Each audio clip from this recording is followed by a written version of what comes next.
এই হচ্ছে আপাতত আমরা ডুয়াল এক্সিস পর্যন্ত দেখলাম। এরপর আমরা চার্টের আরও কিছু জিনিস দেখব, স্পার্ক লাইন দেখব, ফোরকাস্টিং দেখব। সেটা হচ্ছে আমাদের ইনশাল্লাহ নেক্সট ক্লাসে। আজকের ক্লাসটা কেমন লাগলো?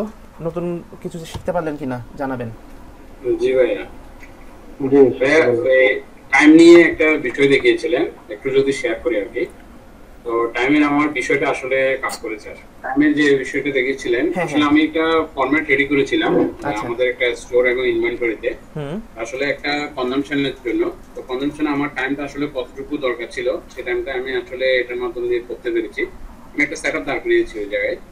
আমার মান্থলি যে কনজাম্পশনটা ওটা সেভ হবে, এটা আমি দেখিয়েছিলাম, ওরা সাকসেসফুলি সেটাকে এগ্রি করেছে। আচ্ছা আচ্ছা, এটা কি মানে টাইমের টাইম ফর্মুলাটা দিয়ে, টাইম ফাংশনটা? টাইমের ফর্মুলাটা ছিল মানে মানে হ্যাঁ, একটা ভেহিকল কতটুকু রানিং করছিল, মানে সেটার উপর ধরে সেটার ডিজেল কনসাম্পশন সহ সবকিছু আমাকে বের করতে হয়েছিল টাইমের উপর ভিত্তি করে। আচ্ছা।